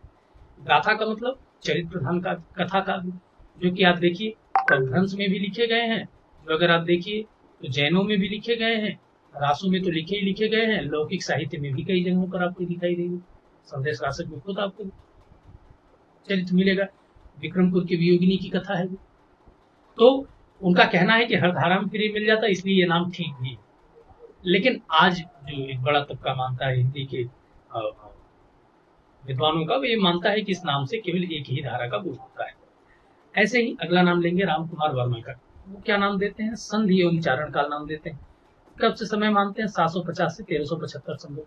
देखिए तो दो बातें होंगी, नाम क्या माना है आदिकाल का? संधि एवं चारण काल। समय माना है 750 से 1375 संवत, यानी ईस्वी में बदलेंगे तो ये हो जाएगा 693 से 1318, यानी अंतिम सीमा वही है जो शुक्ल जी मानते हैं। और शुरुआत की सीमा शुक्ल जी से ये थोड़ा सा 300 वर्ष आगे खींच करके ले जाते हैं। क्यों ऐसा करते हैं? क्योंकि इन्होंने भी संधि काल एवं चारण काल को दो भागों में बांटा। जब आप काल विभाजन नामकरण वाला नोट्स देखेंगे, पीडीएफ मिलेगा आपको, तो वहां पर ये दो भागों में बांटते हैं आदिकाल को। पहले काल का नाम रखते हैं संधि काल, और संधि काल का समय देते हैं 750 से 1000 संवत, यानी ये 693 से कह लीजिए तो 943 संवत हो जाएगा, सॉरी ईस्वी हो जाएगा, माफ कीजिएगा ईस्वी। 693 से 943 ईस्वी हो जाएगा। और दूसरे काल का नाम देते हैं, मतलब दूसरा विभाजन करते हैं इसी में चारण काल नाम से, और इस चारण काल का समय वो देते हैं 1000 से 1375 संवत। वही 1000 संवत 1375, यानी ये 943 से 1318 हो जाएगा। तो इन्हीं दोनों नामों को मिला दिया गया है इसमें, संधि काल, संधि एवं चारण काल। और समय देखेंगे तो 750 जो संधि काल का शुरुआत है और जो चारण काल का अंत है उसी को ही लिया गया है। तो ध्यान से हमें एक बात समझनी है कि ये एक मिश्रित नाम है जो दो कालों को मिलाकर के एक काल के रूप में दिया गया है। दूसरी बात, इसमें वो हिंदी साहित्य का आरंभ 693 या आदिकाल की शुरुआत 750 संवत से मानते हैं।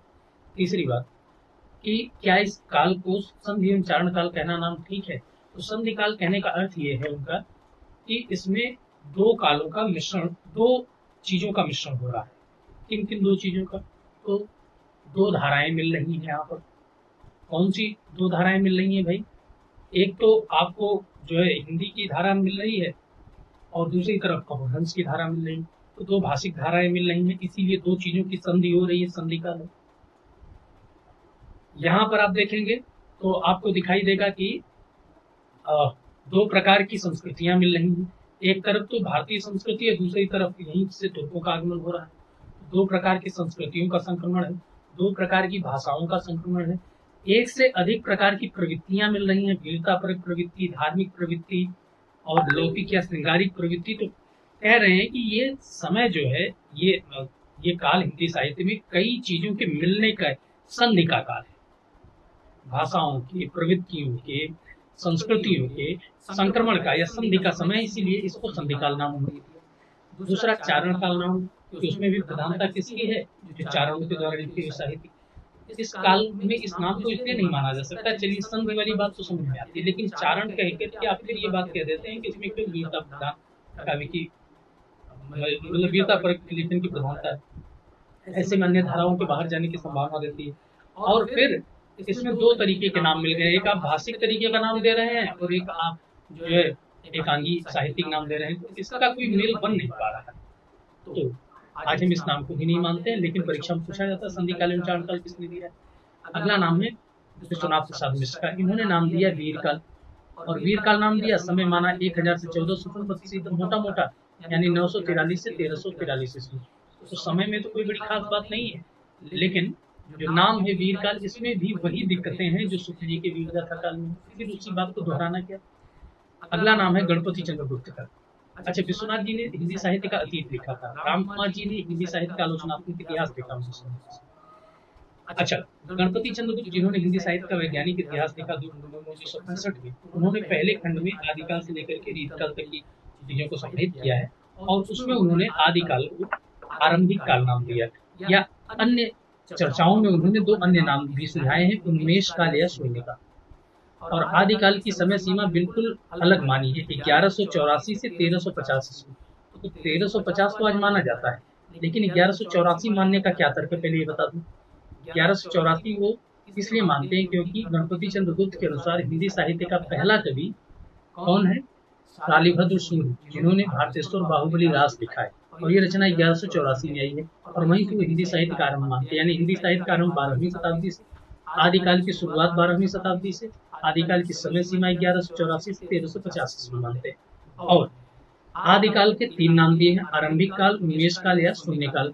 तीनों नामों में जो बात है, आरंभिक और उन्मेष ये दोनों पर्यायवाची है। उन्मेष को ही आरंभ कहते हैं, आरंभ को ही उन्मेष कहते हैं। तो ये दोनों नाम साधारणीकृत नाम है। हालांकि उन्मेष नाम ज्यादा साहित्यिक है, लेकिन उन्मेष नाम की लोकप्रियता कम है। उन्मेष के बारे में आप किसी भी व्यक्ति से पूछेंगे तो जल्दी ये नहीं बता पाएगा कि उन्मेष का मतलब आरंभी होता है। हालांकि ये नाम साहित्यिक है, लेकिन इसके साथ समस्या ये है कि इसके बारे में जानकारी कम लोगों को। शून्यकाल कहना तो मतलब एक नकारात्मक जैसा ही नाम हो गया। हालांकि उनके शून्यकाल कहने का मतलब ये है कि अन्य भाषिक जो स्वरूप है वहां पर यहाँ पर आकर के शून्य हो जाता है, और इसी शून्य से ही हिंदी शुरू होती है, अपना आगे विकास करती है। लेकिन ये कई बार सुनने में नकारात्मकता की भी फीलिंग, अब हिंदी साहित्य की शुरुआत ही शून्य से, शून्य काल किसी ऐसी चीज से कर दें जिसका कोई अस्तित्व या वजूद ना हो, ऐसा एक नकारात्मक सामने लगता है। बाकी आरंभिक काल नाम साधारण नाम, उन्मेष काल साहित्यिक तो है, लेकिन लोगों को ज्यादा जानकारी नहीं। अगर हमारे पास और विकल्प न होता तो हम इस पर चर्चा करते। अगला नाम देखते हैं हजारी प्रसाद द्विवेदी, जिन्होंने 3 साहित्य इतिहास ग्रंथ लिखे। कौन कौन से भाई? हिंदी साहित्य का उद्भव विकास, हिंदी साहित्य का आदिकाल और हिंदी साहित्य की भूमिका। उन्होंने आदिकाल नाम दिया। लेकिन एक बात बता दूं, जब आपको मैं कालीभाजन नामकरण पढ़ाऊंगा तो एक बात आपको बताऊंगा वहां पर कि शुक्ल जी ने अपनी किताब में जो काल विभाग वाला हिंदी साहित्य का इतिहास 1929 में लिखा, उसमें जो काल विभाग वाला सेक्शन लिखा है वहीं पर कालीभाजन नामकरण की चर्चा है। उसको जब आप पढ़ते हैं तो आपको वहां पर 2 प्रकार के नाम एक साथ में मिलते हैं, एक जिसके आधार पर उन्होंने चैप्टर लिखे हैं, दूसरा जो उन्होंने उसके अन्य नाम सुझाए हैं। तो जो चैप्टर लिखा है वो तो वीर गाथा काल, भक्ति काल, रीति काल और गद्य काल नाम से है। उसी के ब्रैकेट में उन्होंने उसके दूसरे नाम भी सुझाए। जहाँ वीर गाथा काल लिखा है ब्रैकेट में आदिकाल, जहाँ भक्ति काल लिखा वहाँ पे पूर्व मध्यकाल, जहाँ रीति काल लिखा उसके ब्रैकेट में उत्तर मध्यकाल, और जहाँ पर उन्होंने गद्य काल लिखा है उसके ब्रैकेट में आधुनिक काल लिखा है। इसका अर्थ यह है शुक्ल जी ने दोहरे नामकरण की पद्धति अपनाई है, एक काल के 2 नाम सुझाए हैं उन्होंने, उसी में दूसरा नाम उन्होंने आदिकाल सुझाया हुआ है। इसीलिए कभी ये प्रश्न आ जाए कि सर्वप्रथम आदिकाल नाम किसके द्वारा सुझाया गया है, उसका उत्तर होगा शुक्ल जी। ये बात दिमाग में बैठनी चाहिए किसी कोने में कि शुक्ल जी ने ये नाम सुझाया था, भले दिया हुआ उस नाम का प्रयोग नहीं किया, लेकिन बता दिया था कि ये नाम भी हो सकता है इसका। जैसे रीति काल का नाम उन्होंने श्रृंगार काल सुझाया, शुक्ल जी ने सुझा दिया है, आप रखना चाहें तो रख सकते हैं, लेकिन शुक्ल जी ने तो रीति काल नाम ही दिया। आदिकाल नाम सुझाया लेकिन नाम दिया वीर गाथा काल। उसी चीज को बाद में चल करके हजारी प्रसाद द्विवेदी ने आदिकाल नाम को लेकर के चैप्टर लिख दिया, यानी आदिकाल नाम ही हिंदी साहित्य के पहले काल के लिए फिक्स कर दिया, और आज यही नाम माना जाता है। तो जो प्रश्न आए कि हिंदी साहित्य का आदिकाल नाम किसने दिया है, तब तो हजारी प्रसाद द्विवेदी। हिंदी साहित्य का आदिकाल नाम पहली बार सुझाया किसने है, तब आचार्य रामचंद्र। समय क्या माना है, बहुत सामान्य 100 के गुणांक में 1000 से 1400 ईस्वी। क्लियर है भाई ये बात। अब हम इसी में अगला नाम देखते हैं। आदिकाल नाम याद माना जाता है, क्यों माना जाता है इसकी चर्चा बाद में करेंगे। डॉक्टर नगेंद्र, इन्होंने भी आदिकाल ही नाम दिया, लेकिन जब एक बार कोई पहले दे देता है तो दिया हुआ उसी का माना जाता है। बाद में तमाम चाहे लोग उसका प्रयोग करें तो उन लोगों के द्वारा केवल प्रयोग किया हुआ दिया हुआ नाम हजारी जी का माना जाएगा। तो क्यों लिख रहे हैं नगेंद्र जी को, क्योंकि उन्होंने समय थोड़ा सा अलग माना है। समय माना है 7वीं शताब्दी के मध्य से 14वीं शताब्दी का मध्य। 7वीं शताब्दी का मध्य मतलब 7वीं शताब्दी यानी 600 से 699 7वीं कहलाएगा, तो मध्य इसका होगा 650। ऐसे ही 14वीं का मतलब 1300 से 1399, तो मध्य कहलाएगा 1350। तो ये इसका समय मानते हैं 650 ईस्वी से 1350 ईस्वी के बीच में। ठीक है, हम अंत में देखेंगे कि इसका सर्वमान्य नाम क्या होगा, सर्वमान्य समय क्या होगा। तो डॉक्टर निगम का ये मानना। राम खिलावन पांडे, जिन्होंने 1952 में हिंदी साहित्य का नया इतिहास नामक ग्रंथ लिखा, उन्होंने इसमें इस काल को संक्रमण काल नाम दिया। समय माना है 1014 से ईस्वी, वही जो कि हजारी जी मानते हैं। उस समय में तो कोई बहुत विशेष याद रखने वाली बात है नहीं, लेकिन नाम याद रखने वाली बात है संक्रमण काल। संक्रमण काल वैसा ही नाम है जैसा संधि काल नाम था, बस संधि काल में ऐसा लग रहा था कि दो चीजें मिल रही हैं। संक्रमण काल में लग रहा है कि दो चीजों के बीच में, संक्रमण का मतलब है कि आप अंतर्द्वंद की स्थिति, दो चीजें जो विरोधी भाव की हैं वो मिल रही हैं, और उनके मिलने से एक अंतर विरोधी माहौल, मतलब आप ये समझिए कि एक तरफ गर्म पानी मिले, एक तरफ ठंडा पानी मिले, तो ये संक्रमण हो रहा है पानियों का, वहां पर भाप बनने लग जाए, तो संक्रमण का नतीजा है भाप। तो संक्रमण काल कहने का मतलब उनके कि यहाँ पर दो प्रकार की चीजें मिल रही हैं। एक तरफ भाषा के स्तर पर अपभ्रंश और हिंदी मिल रही है, प्रवृत्तियों के स्तर पर एक तरफ जो है धार्मिक, तो एक तरफ वीरता परक और एक तरफ लौकिक, तीन तरह की प्रवृत्तियों का संक्रमण हो रहा है। साहित्य के स्तर पर देखिए तो पहले से संस्कृत लिखी आ रही है, तो एक तरफ अपभ्रंश लिखा जा रहा है, तो एक तरफ हिंदी शुरू, तीन प्रकार के साहित्यों का संक्रमण हो रहा है। तो अलग अलग प्रकार की भाषाओं का, अलग अलग प्रकार की संस्कृतियों का, अलग अलग प्रकार के साहित्य का, अलग अलग प्रकार के प्रवृत्तियों का संक्रमण हो रहा है। तो इसीलिए वो कह रहे हैं कि संक्रमण काल है। लेकिन दिक्कत क्या है, संक्रमण तो फिर हर एक युग में होता है। क्या आदिकाल से भक्ति काल में जाते समय संक्रमण नहीं हो रहा है? हो रहा है भाई। वहां पर वीरता परक प्रवृत्ति और श्रृंगार परक प्रवृत्ति का संक्रमण हो रहा है। वहां पर केंद्रीय सत्ता बनाम जो है असंगठित सत्ता का संक्रमण हो रहा है। संक्रमण के साथ साथ चीजें मिल भी जाती है। वहां पर भारतीय संस्कृति बनाम इस्लामिक संस्कृति का संक्रमण हो रहा है, वहां पर भी तो हो रहा है संक्रमण। क्या रीति काल और आधुनिक काल के बीच में संक्रमण नहीं हो रहा है? वहां पर भी पाश्चात्य संस्कृति बनाम भारतीय संस्कृति का संक्रमण हो रहा है, वहां पर भी प्राचीनता बनाम आधुनिकता का संक्रमण हो रहा है, वहां पर भी लोक जागरण बनाम नवजागरण का संक्रमण हो रहा है। क्या वहां संक्रमण नहीं? ये नाम तो इतना ज्यादा कॉमन नाम है जो कि हर किसी युग की समाप्ति पर लगाया जा सकता है। तो इसीलिए कॉमन नाम होने के कारण इसको नहीं माना जा सकता। अब अगला नाम रामस्वरूप चतुर्वेदी। रामस्वरूप चतुर्वेदी जो कि संश्लेषणवादी साहित्य इतिहासकार कहे जाते हैं। संश्लेषणवादी मतलब जिन्होंने की दो साहित्य इतिहासकारों शुक्ल जी और हजारी प्रसाद द्विवेदी की प्रमुख मान्यताओं को लेकर के अपना साहित्य इतिहास ग्रंथ, जिसका नाम है हिंदी साहित्य और संवेदना का विकास, जिसको कि उन्होंने 1986 में लिखा, जिस पर व्यास सम्मान भी मिला। उसमें उन्होंने जब दोनों प्रमुख साहित्य इतिहासकारों की मान्यताओं का संश्लेषण कर दिया है, मिला दिया है, संयोजन कर दिया है, तो नाम भी दोनों के अनुसार ही मिला दिया है। आदिकाल हजारी जी का नाम और वीर गाथा शुक्ल जी का नाम, दोनों को मिलाकर के संश्लेषणात्मक, इनमें अपना कुछ इनका है नहीं। समय जो है वो 1000 से 1350 मानते हैं। तो दोनों नाम के बारे में हम चर्चा कर चुके हैं ऊपर ही। बच्चन सिंह कहते हैं इस काल का नाम अपभ्रंश काल। जातीय साहित्य तो उन्होंने बाद में जोड़ दिया है, जिसमें खुसरो और विद्यापति की चर्चा की है। मूल नाम इसमें अपभ्रंश काल है। अब अपभ्रंश काल नाम कहने से इसका समय उन्होंने नहीं दिया, ध्यान रखिएगा, समय उन्होंने उपलब्ध नहीं कराया है। तो जब आप नाम दे देते हैं अपभ्रंश काल, तो अपभ्रंश काल देने से ऐसा लगता है कि इस काल के साहित्य में अपभ्रंश की ही प्रधानता है। बात ठीक है, अपभ्रंश की प्रधानता है, लेकिन इस काल में देश भाषा का साहित्य भी लिखा जा रहा है, इसमें पुरानी हिंदी का भी साहित्य लिखा जा रहा है। फिर हम अपने हिंदी की साहित्य की शुरुआत हम किसी दूसरे भाषा के नाम पर करें, तो ये भी कहीं न कहीं एक अंतर विरोधी सी बात हो जाती है। तो अपभ्रंश का साहित्य जरूर है इसमें, लेकिन नाम ही अगर हम अपभ्रंश काल रख देंगे तो ऐसा लगेगा कि हिंदी की शुरुआती दौर में अपनी कोई आइडेंटिटी नहीं। तो इसीलिए इस नाम की स्वीकार्यता कम है। ये एक भाषा वैज्ञानिक नाम है, लेकिन हमको एक साहित्यिक नाम की जरूरत ज्यादा है। ऐसे ही श्याम सुंदर दास जी को देखेंगे, उन्होंने वीर काल और अपभ्रंश काल दोनों नाम दिए हैं, दोनों नाम। तो वीर काल के भी बारे में हमने बात कर ली, जो विश्वनाथ प्रसाद मिश्र ने दिया है, और अपभ्रंश काल की भी बात होगी। हालांकि एक बात ध्यान रखिए, श्याम सुंदर दास जी ने बहुत पहले, बच्चन सिंह का साहित्य इतिहास तो 1996 में आया है, और श्याम सुंदर दास जी का लेखन 1905-6 का लेखन है। तो सही मामले में कहें तो विश्वनाथ दास मिश्र और बच्चन सिंह से पहले उन्होंने ये नाम लिया है, वीर काल और अपभ्रंश काल। लेकिन ठीक है, चूंकि साहित्य इतिहासकारों को पहले रखा गया है, अन्य विद्वानों को बाद में, तो इस कारण ये नाम बाद में आ गया है। और फिर जिन्होंने समय दिया उनका नाम पहले रखा गया है, जिन्होंने समय नहीं दिया उनका नाम बाद में। वैसे कहें तो श्याम सुंदर दास जी ही पहले वीर काल और भ्रंश काल नाम सुझाने वाले व्यक्ति हैं। लेकिन दोनों नामों को हम नहीं मान सकते, इसकी चर्चा हमने कर ली है। महावीर प्रसाद द्विवेदी, जो कि सही मामले में कहा जाए तो मूलतः एक निबंधकार है, आलोचक है और एक प्रवर्तक जो है, या सुधारक कह लीजिए तो पत्रकार या साहित्यकार के नाम पर हिंदी साहित्य के आधुनिक काल के दूसरे युग का नाम भी रखा गया है द्विवेदी।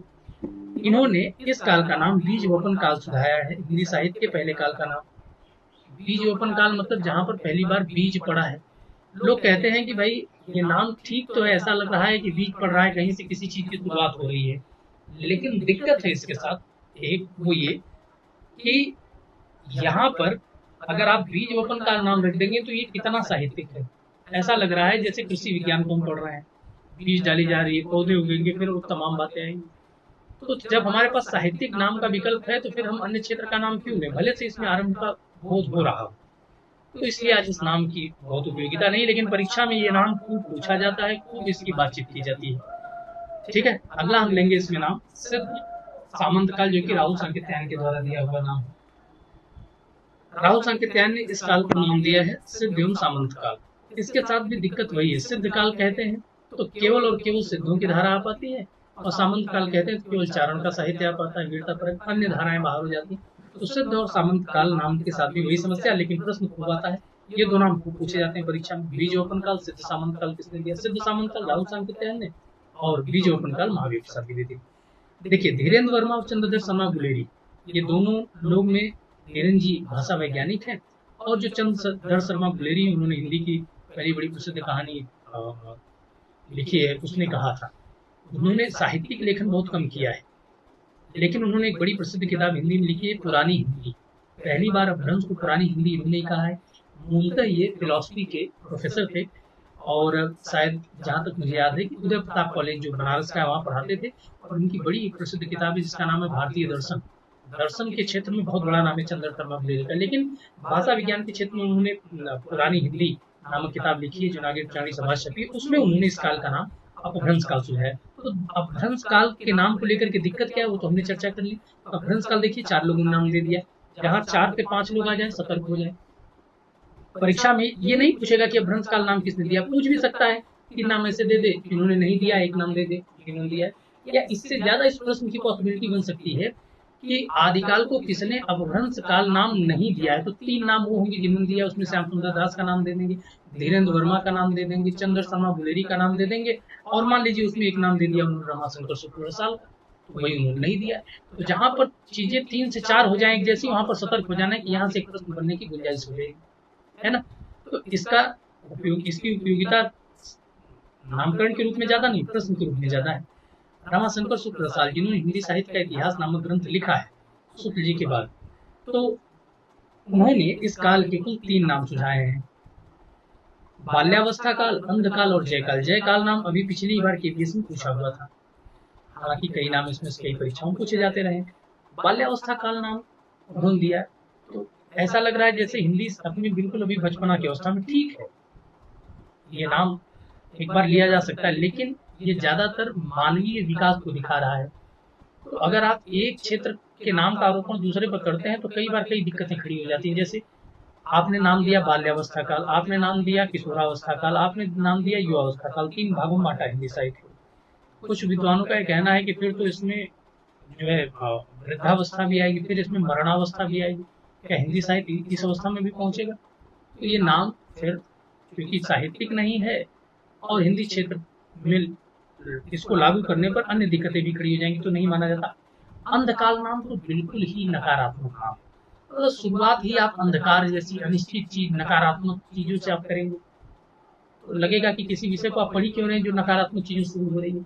अंधकाल नाम तो बिल्कुल। जयकाल नाम, जयकाल मतलब शुरुआत, तो जयकाल नाम तो मतलब किसी अन्य क्षेत्र में भी लागू हो सकता है, किसी अन्य काल के लिए भी लागू हो सकता है, लेकिन इन्होंने दिया है, परीक्षा में पूछा जाता है आदिकाल को जयकाल नाम किसने दिया?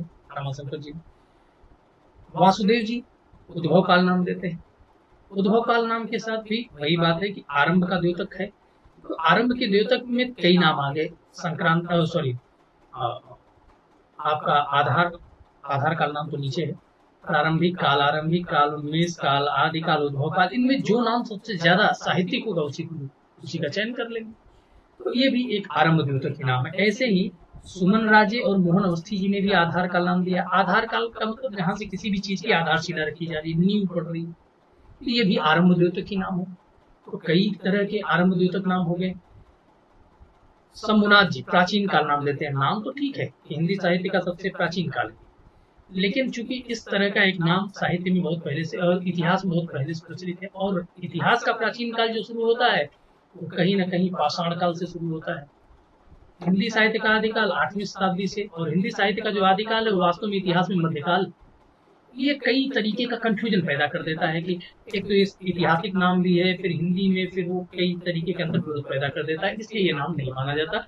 लेकिन परीक्षा में आता है कि किसने नाम लिया है। ये राम प्रसाद मिश्र जी संक्रांति काल नाम लिया, याद रखें संक्रांति काल राम प्रसाद मिश्र के द्वारा दिया हुआ। लेकिन दिक्कतें इसके साथ वही हैं जो संक्रमण काल के साथ है। संक्रमण संक्रांति एक दूसरे के पर्यायवाची। विजयेंद्र स्नातक ने वीर प्रशस्ति युग नाम दिया।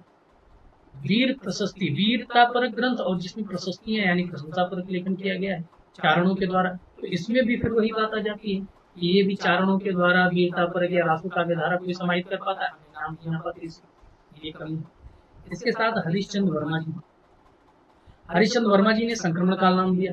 संक्रमण काल नाम के साथ वही जो ऊपर रामखिलावन पांडे के दिए हुए नाम संक्रमण काल में दिक्कत है, इसीलिए नहीं मान सकते। लेकिन संक्रमण काल दो लोगों ने दिया, रामखिलावन पांडे और हरिश्चंद्र वर्मा ने, और इसी से मिलता जुलता नाम राम प्रसाद मिश्र ने संक्रांति काल दिया, ध्यान रखना है इसको। कमल कुलश्रेष्ठ, ये भी नाम पूछा गया है एक आध बार परीक्षा में। इन्होंने अंधकार काल नाम दिया। अंधकाल नाम दिया है रमाशंकर शुक्ल साल ने। अंधकार काल नाम दिया है। कमल कुलश्रेष्ठ मिलते जुलते नाम है और नकारात्मक नाम है। किसी भी काल की शुरुआत हम नकारात्मकता से नहीं कर सकते। त्रिलोचन अंधकार काल कहते हैं रीति काल को। तो हम किसी भी काल को, हम चाहे वो हमारे लिए वो काल प्रवृत्तियों के स्तर पर कितना ही कमजोर हो या कितना ही सुदृढ़ हो, लेकिन हम तो जब एक विषय के रूप में, अध्यापक के रूप में हम पढ़ाएंगे और विद्यार्थी के रूप में पढ़ेंगे, तो हम इस विषय को एक मतलब महत्वपूर्ण विषय मानते हुए और इसके कंटेंट को हम एक युग प्रवर्तक कंटेंट मानते हुए पढ़ेंगे और पढ़ाएंगे। भाई इस विषय में अपार संभावना है, हम ये क्यों कहें कि ये विषय नकारात्मक। जब हम ही इस विषय के विद्यार्थी होकर के इस विषय को हे दृष्टि से देखेंगे, तो दूसरा क्यों नहीं इसको हे दृष्टि से। वैसे भी आज इतनी बातें होने के बाद भी हिंदी को लेकर के क्या क्या चीजें चल रही हैं समाज में, किसी छिपी तो है नहीं। अब ऐसे में हम हिंदी में काल भी नकारात्मक रख दें तो लोग कहेंगे देखिए साहब हम गलत नहीं करे थे, क्या देखिए एक नकारात्मक नाम भी। तो हम ऐसे नकारात्मक नामों को तो मानने की बिल्कुल ही पैरवी नहीं कर सकते। अब हमारे पास इतने सारे नाम आ गए, इतने सारे नामों में मेरा ये सुझाव है, देखिए ध्यान समझिएगा, हिंदी साहित्य में कुल है तो मुख्यतः कहने के लिए 4 ही काल।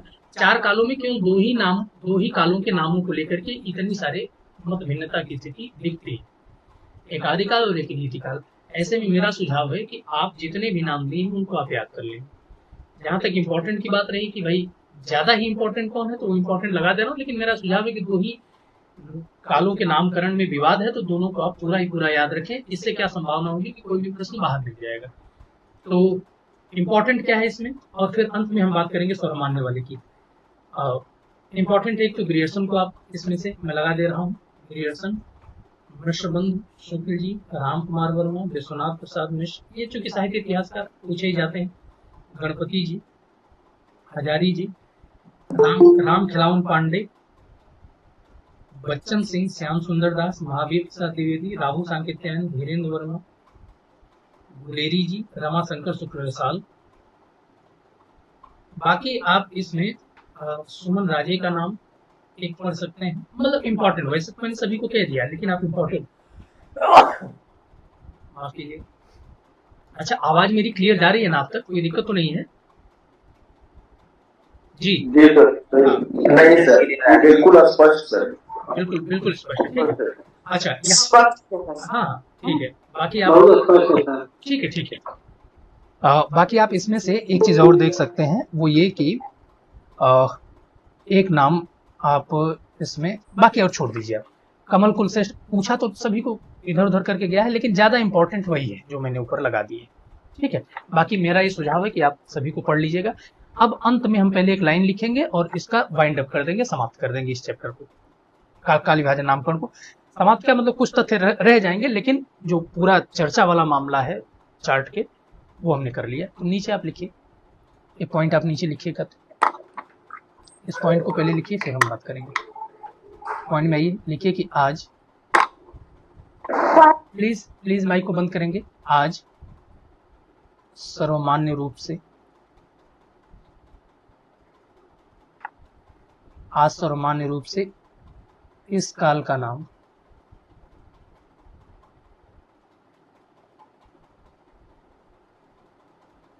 आदिकाल, आदिकाल एवं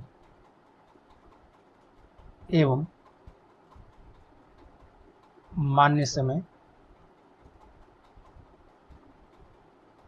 एवं मान्य समय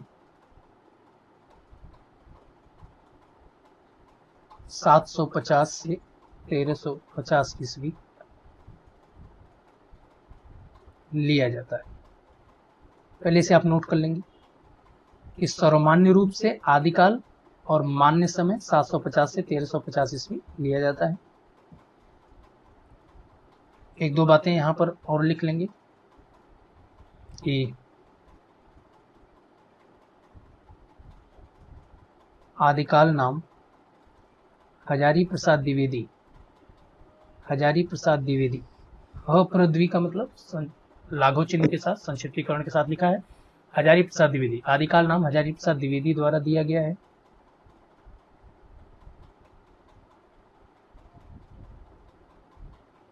अगला पॉइंट, हालांकि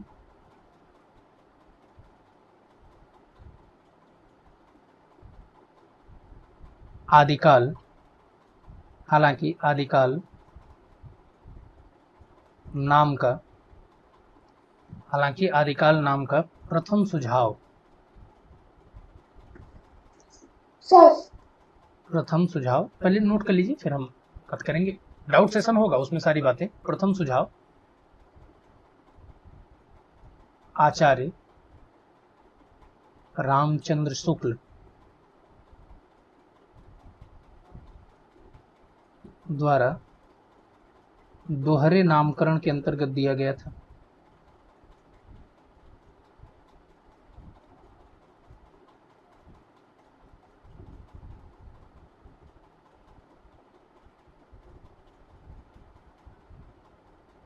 तो आदिकाल का नाम हजारी प्रसाद द्विवेदी द्वारा दिया गया है।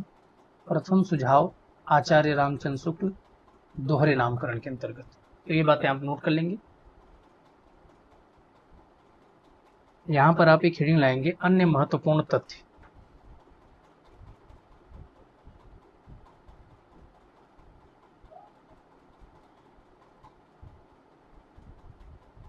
अन्य महत्वपूर्ण तथ्य, अन्य महत्वपूर्ण तथ्य, इसकी चर्चा हम कल की क्लास में करेंगे। अब ये बात मैं बता देता हूं कि आदिकाल नाम को सर्वमान्य, मतलब इस काल का नाम सर्वमान्य आदिकाल ही दिया गया है। आदिकाल नाम इसलिए दिया गया है सर्वमान्य, चूंकि हजारी प्रसाद, इसका सुझाव तो शुक्ल जी ने दे ही दिया था, लेकिन इसके बारे में डिटेल से बातचीत हजारी जी ने की। और हजारी जी की उस पूरे बातचीत का जो सार है वो यही है कि एक तो आदिकाल नाम जो है ये आरंभ की सूचना तो देता ही देता है, दूसरा आदिकाल नाम साहित्यिक है।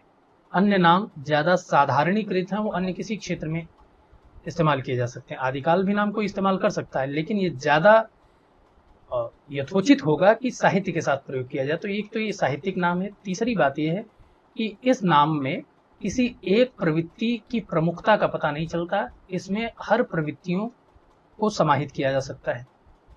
यानी इसमें वीरतापरक भी प्रवृत्ति रखी जा सकती है, इसमें धार्मिक प्रवृत्ति भी रखी जा सकती है, लौकिक प्रवृत्ति भी रखी जा सकती है, भ्रंश साहित्य को भी रखा जा सकता है, नाम भी साहित्यिक है और आरंभ की सूचना भी देता है। तो इन तमाम कारणों से उन्होंने इस नाम की पैरवी की और आज हिंदी साहित्य का जो विद्वान जगत है वो इस बात को मानता है कि इस काल का नाम आदिकाल ही सबसे ज्यादा उत्तम है।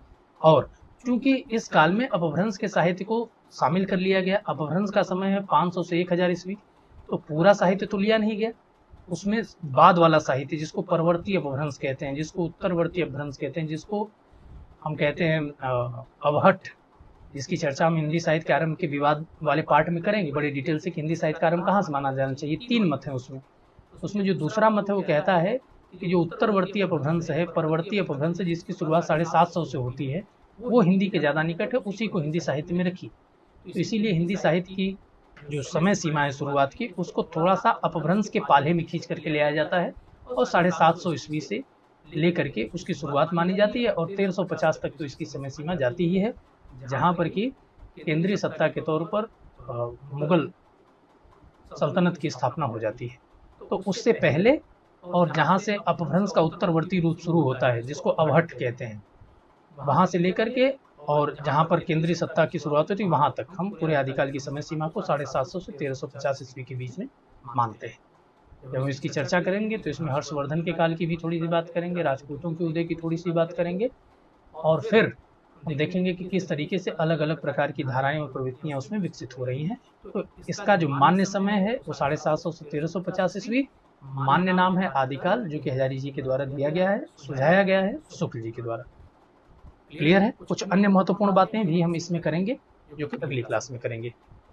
जी, आपको 2 PDF आज की क्लास के बाद से चला जाएगा आपके ग्रुप में, उसको आप चाहे तो नोट भी कर सकते हैं और चाहे तो वही देखिए 2 पेज का वो था, उसे आप चाहे नोट कर सकते हैं, चाहे आप उसको कहीं संभाल करके रख सकते हैं। तो ठीक है, आज की क्लास को यहीं पर हम कंप्लीट करते हैं। सर एक चीज बता दीजिए सर, रिकॉर्डिंग ऑफ कर दीजिए।